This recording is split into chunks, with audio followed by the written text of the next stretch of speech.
पलामू से क्या मांग लेकर के राजभवन के पास पहुंचे?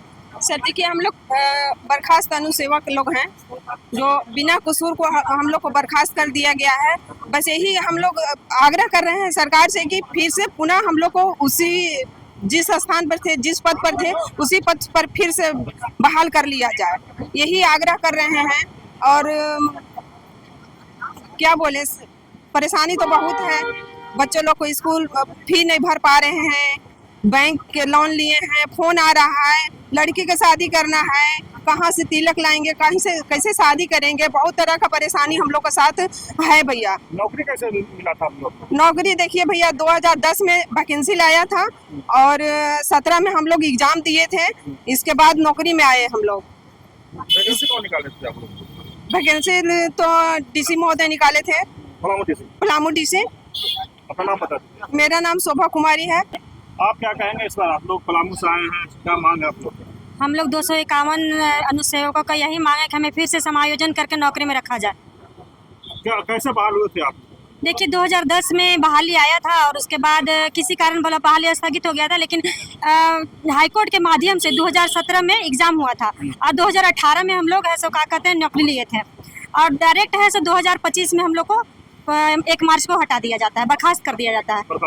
हाँ, अब सरकार से क्या उम्मीद आप लोग रखे हैं? सरकार से हम लोग यही उम्मीद रखे हैं कि हमारी झारखंड सरकार जो हमारी पुकार सुने। कम से कम हम लोग को, जिस तरह हम लोग का क्या गलती था, नियम बनाना सरकार का काम, नियम बनाना है सरकार का काम और जिला प्रशासन का काम होता है, हम लोग का तो काम होता नहीं है। और अगर नियम में अगर कोई गलती पाई जाती है तो नियम बनाने वाले पदाधिकारी को ना दंडित कीजिएगा आप, कि हम लोग का क्या कसूर है। हम लोग बेकसूर हैं, बेकसूर को सजा देना उचित नहीं है, लेकिन फिर भी हमारी झारखंड सरकार सो रही है, हम लोग को कोई बात नहीं सुन रही है। हम लोग जाके जिला में अपना जिला में हम लोग 3 दिवसीय धरना प्रदर्शन किए, वहाँ भी कोई मतलब हम लोग का कोई जवाब नहीं आया। आज 1 दिवसीय धरना है कि आज क्या है? आज तो सिर्फ एक दिवसीय धरना है। उसके बाद अगर झारखंड सरकार हमारी नहीं सुनती है तो उसके बाद फिर और आगे का काम किया जाएगा हम लोग का। सरिता देवी। आप लोग यहाँ राजभवन के पास पहुँचे हैं, क्या ये? हम लोग बर्खास्त अनुसेवक हैं, उसमें से मैं भी हूँ। और हम लोग के 2010 में वैकेंसी निकला, 17 में एग्जाम हुआ, मेरिट लिस्ट के आधार पर बहाल हुए कोई, और उसमें कोडरमा के तर्ज पर बहाल किया गया, हाई कोर्ट के आदेश से बहाल हुआ। उसके 4-5 साल, कोई 7 साल, कोई 10 साल जो उसमें मतलब डेली बेसिस में काम कर रहे थे कोडरमा के आधार पर, जो नियमावली थी उसमें कोई 10 साल, कोई 15 साल, कोई 4 साल, कोई 7 साल ऐसे काम किए हुए हैं। उसके बाद हम लोग को 2025 में अचानक से बर्खास्त किया जाता है सुप्रीम कोर्ट के आदेश से। तो हम लोग और जब मिला था तो उसके हम लोग अपने हिसाब से उसके लोन भी लिए हुए थे और उन बच्चों को पढ़ाना है। हमारे अभी पति घर में बीमार है, अभी कोई जाके इन्फेक्शन कर सकते हैं जाके, और जॉब के आधार पर हम लोग लोन लिए हुए थे और इधर हम लोग को बर्खास्त कर दिया गया है। बार बार हम लोग लोन कैसे भरें, बच्चा को पढ़ाना है, हम लोग को फीस कैसे भरें, कैसे क्या करें, हम लोग घर चलाएं। हमारे घर में अभी कोई नहीं है, जेंट्स भी है तो बीमार भी है, वो भी थे जॉब में, लेकिन उनका तबीयत इतना मतलब खराब है कि वो मतलब अभी कंडीशन एकदम ठीक नहीं है। अब हम महिला हैं तो हम क्या करें, कैसे घर को चलाएं, कैसे बच्चों को पढ़ाएं, कैसे क्या करें। अंत में हम लोग मतलब क्या कर सकते हैं, हम लोग मरने की स्थिति में, हम लोग मरने के कगार पे हैं। मीना। आप क्या कहेंगे? हम यही कहना चाहेंगे कि पलामू जिला से हम लोग धरना प्रदर्शन करते करते उपायुक्त को सूचना देते हुए, वित्त मंत्री को सूचना देते हुए, रिक्वेस्ट करते हुए हम लोग के कोई नहीं सुना गया था। लास्ट में हम लोग यही सोचे कि झारखंड सरकार को हम लोग एक बार सूचना देते हैं कि हमारे साथ ऐसा हुआ। तो पूरे झारखंड में 24 जिला में बहाली हुई थी, विज्ञापन निकली थी, जो सेम बहाली थी। आपको कोडरमा, लातेहार, गढ़वा, पलामू, झारखंड जो उसका विज्ञापन सेम था, लेकिन एक मेरिट में नहीं आने के कारण पिछले निचला अंक वाले जो है कि सुप्रीम कोर्ट चले गए। सुप्रीम कोर्ट जाने के बाद वो लोग वहाँ फाइल किए। एक बाद जो है कि सरकार को नोटिस हुआ, सरकार ने जो है कि अपना जवाब देने के लिए सरकार से नियमावली पूछा गया कि आप किस आधार पर बहाली किए, तो सरकार उस चीज़ को छुपा दिए। सरकार ने जो है कि वहाँ कोर्ट में जो है कि तथ्य को पेश नहीं किए। इसके कारण जो है कि कोर्ट मान लिया कि ये जो है कि सरकार डीसी और सरकार जो है कि मिल के जो है कि ऐसी बिना पब्लिक के आर्टिकल 14 एवं 16 के तहत जो है कि नियम का उल्लंघन कर दिया गया। तो ये बताइए कि जो नियमावली बनाए झारखंड सरकार के संयुक्त सचिव जो होते हैं, वो नियमावली बनाए कि हमको ये नहीं समझ में आता है कि हम लोग कर्मचारी हैं, उतना हम लोग को समझ है, लेकिन बड़ा बड़ा IAS IPS वर्ग इतना पढ़ लिख के आए हैं, इन लोग के समझ में नहीं आया कि हम क्या बना रहे हैं। अगर बनाए भी थे तो उस समय पूजा सिंगल DC थी पलामू में, शशि रंजन के समय में बहाली किया गया था। तो शशि रंजन DC साहब को नहीं बुझा रहा था, तो उन्होंने हाई कोर्ट से परामर्श लिए। परामर्श लेने के बाद हाई कोर्ट ने इनको आदेश किया कि कोडरमा के तौर पर जो है कि आप बहाल कराइए। कोडरमा के तौर पर जो है कि कोडरमा से गाइडलाइन लेकर के हम लोग के बहाल कराया गया 2017-18 में। एक बाद जो है कि निचले अंक वाले गए सुप्रीम कोर्ट, और जो है कि कोर्ट के हवाला देते हुए कि विज्ञापन गलत है।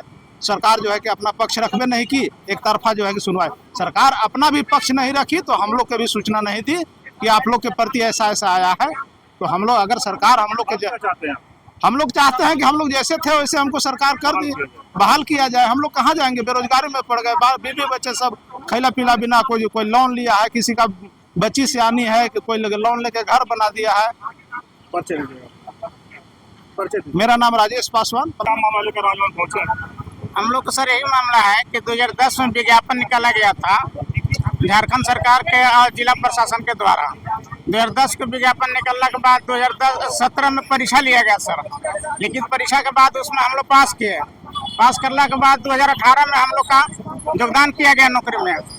2018 में हम लोग नौकरी करने के बाद 2025 तक नौकरी किए, और 2025 में हम लोग के DC साहब के माध्यम के द्वारा बता दिया गया कि आप लोग सुप्रीम कोर्ट के द्वारा बर्खास्त कर दिए गए हैं। तो फिर हम लोग को कहा कि आप लोग जाइए, आप काम नहीं कर सकते हैं। सुप्रीम कोर्ट का आदेश है कि आप लोग का जो विज्ञापन निकाला गया था 2010 में, उसमें पद दर्शाया नहीं गया था, पद दर्शाया नहीं गया था और आरक्षण का पालन नहीं किया गया था। तो हम कहना चाह रहे हैं सर कि जब 2010 में विज्ञापन निकाला गया था तो उसमें हम लोग अभ्यर्थी लोग क्या गलती है? विज्ञापन जो निकालते हैं तो सरकार निकालती है, जिला प्रशासन निकालते हैं, और हम लोग का सभी प्रक्रिया पूरी करने के बाद हम लोग जब नौकरी करते हैं, 7 साल 8 साल नौकरी करते हैं, उसके बाद हम लोग को सर बर्खास्त कर दिया गया है। हम लोग न इधर के लिए रह गए, न सर उधर के लिए रहे। हम लोग कहाँ गए, घर परिवार मर रहा है सर, हम लोग के लिए चूल्हा नहीं कर रहा है सर। हम बैंक से लोन लिए था सर 6 लाख रुपया, और बैंक वाला बार बार हमको परेशान कर रहा है, फोन से हम लोग परेशान कर रहा है कि आप लोग लोन भरिए। आखिर उस परिस्थिति में सर हम लोग कहाँ से पैसा लाए, कहाँ से हम लोन करें सर? मेरा नाम संजय राम, बर्खास्त अनुसेवक, छतरपुर प्रखंड। आज आप लोग किस मामले को लेकर राजभवन के पास धरना दिया है? सबसे पहले तो हम आपको ये बता दें कि हम लोग पलामू जिला के चतुर्थवर्गीय कर्मचारी हैं, जिसे बिना कोई दोष के बर्खास्त कर दिया गया। हम लोग 2010 में विज्ञापन निकला हुआ था। हमारा दोष सिर्फ इतना ही है कि हमने विज्ञापन संख्या 1/2010 में फॉर्म भरा और उस सारी प्रक्रिया को हमने फुलफिल किया, और 2017 में परीक्षा में बैठे, परीक्षा पास किए, 2018 में हमारी नियुक्ति कराई गई। बस हमारा दोष इतना ही है। उसके बाद हमको आज 7 साल नौकरी करने के बाद 2025 में बर्खास्त कर दिया गया। लेकिन क्या किस तरह से आप लोग को नौकरी हुआ सर?